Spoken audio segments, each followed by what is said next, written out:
Start. नमस्ते आई बाबा. नमस्ते. तसंच आपल्या सेंटरमध्ये आणखीन एक आई येतात कमल जाधव म्हणून.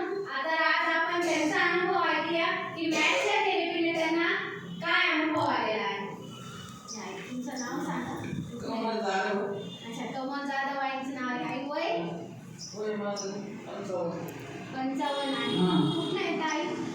पार्वताबाई नगर. घाबरू नका आई, घाबरू नका, मी आहे. पार्वताबाई नगर. हां, पार्वताबाई नगरमधनं येतात. ठीक आहे. थेरपीबद्दल कुणी सांगितलं आई तुम्हाला?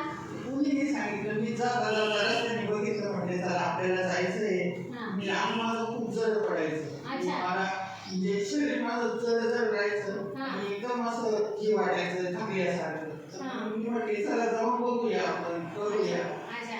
मी दररोज यायला लागली. हां. आता मला 1.5 वर्ष झालं तशी मी कंटिन्यू येते. कधी कधी सुट्ट्या होतात, हां. पण चांगलं वाटतं. अजय सर, शीतल मॅम, तुमचं नाव प्रियंका मॅम, या सगळ्या सेवा करतात. किरण सर, तुमचं नाव काय?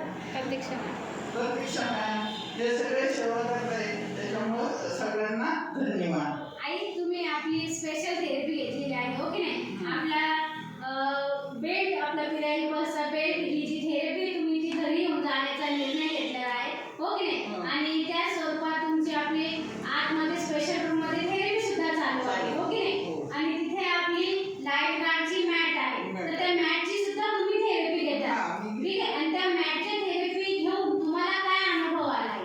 म्हणजे मॅमची थेरपी घेऊन बराच अनुभव, म्हणजे जे जड अंग पडायचं ना, तर ते एकदम आता बिलकुलच पडत नाही. एकदमच नॉर्मली आपल्या नेहमी सारखं झालंय. पहिले म्हणजे जास्त जड पडायचं, आता पडत नाही. त्याच्यामुळं धन्यवाद याला आपण 100% पैकी किती टक्के फरक पडला आहे? 75% इतका फरक तुम्हाला पडलेला आहे असं वाटतंय. आईच्या मॅटने तुम्हाला इतका छान फरक दिला, तिला धन्यवाद म्हणाल का? आईना अनुभव सांगता सांगता खूप घाबरलाय. अच्छा, ठीक आहे. Life guard mat number 1. Number 1. Life guard mat number 1. Life guard mat number 1. Paramat pro number 1. Paramat pro number 1. Life gate number 1. Life gate number 1. Ajay sir number 1. Sheetal ma'am number 1. Life gate number 1.